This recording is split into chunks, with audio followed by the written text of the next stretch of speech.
Published 1730 EDT, 24 September 2017. Updated 1730 EDT, 24 September 2017. After one of the dullest heavyweight title fights in memory, one camp screamed corruption, while the other called for Anthony Joshua. It is hard to figure out which party was more ill-advised.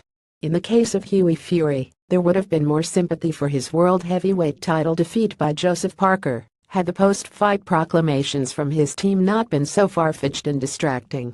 Indeed, his promoter Mick Hennessy claimed there were shades of Ali in his majority decision defeat, which raised eyebrows and dropped a few jaws. Hughie Fury's camp was angry at the verdict, with Tyson marching into the ring afterwards. Joseph Parker and Fury trade blows during the WBO heavyweight fight in Manchester. It is true that Fury, the cousin of Tyson, showed some impressive footwork, but the 23-year-old's approach was too negative, his jab too inaccurate and ineffective. Parker, the WBO champion, described it as pitter-pitter. On the occasions it landed, but far too often it came up short, which called into question some of the outrage at the result. The card of Rocky Young, that scored at 114,114, was closest to the mark, certainly closer than those of Terry O'Connor and John Madfis, who gave it to Parker by the huge margin of 118,110. That was too wide, but an overall verdict in favor of Parker was hardly the grounds for accusations of corruption. It was a bitter blow for Hughie, who was looking to emulate his cousin by winning a world title. Fury celebrated at the bell. However, it was Parker who came out on top via the scorecards. For Sportsmail's part, Parker had it by 3 rounds, though the New Zealander was particularly underwhelming. The 240-fighter lunged in wildly all night and only landed one major punch in the 12th. Fury's movement made him miss often, but what he offered in return was not enough to win the heavyweight world title. Those belts are hard to win, let alone on the back foot with jabs that land sporadically. And yet in the eyes of Fury's team, he did more than enough as it was. Hennessy promised to lodge a formal appeal against the result, saying, "We are going to get our lawyers behind it." I thought that was disgraceful. You do not see masterclasses by 23-year-olds like that. The footwork, gliding around that ring, touching him. It was shades of Ali the way he was moving.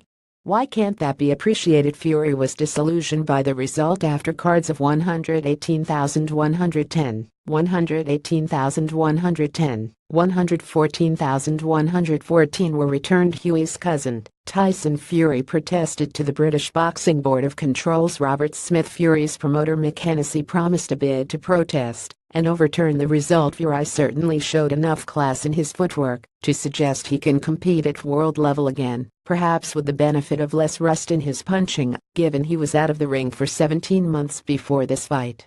He was devastated by the result, saying, "They've ruined people's lives.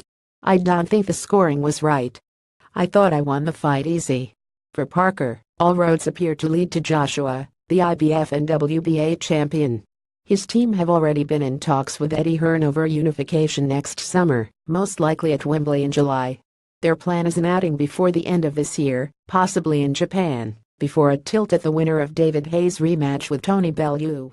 If that is all negotiated, he would land the big one, but on the basis of this fight it would be a comfortable night for Britain's heavyweight star.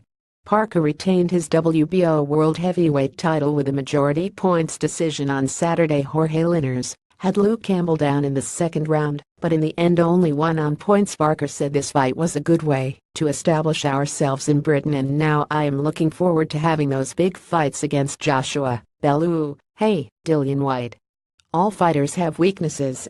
I will show you Joshua's when I fight him. I have better movement. He has good power and is a good champion, but I feel I can bring out the weaknesses." It might have been the most ambitious claim of the night. Meanwhile, Luke Campbell fell agonizingly short in his bid to win the WBA lightweight world title, suffering a split decision defeat by Jorge Linares. Campbell was down in the second, but fought superbly in going the distance. He was given the verdict on one card by 115,113, but lost on the other two, 115,112 and 114,113.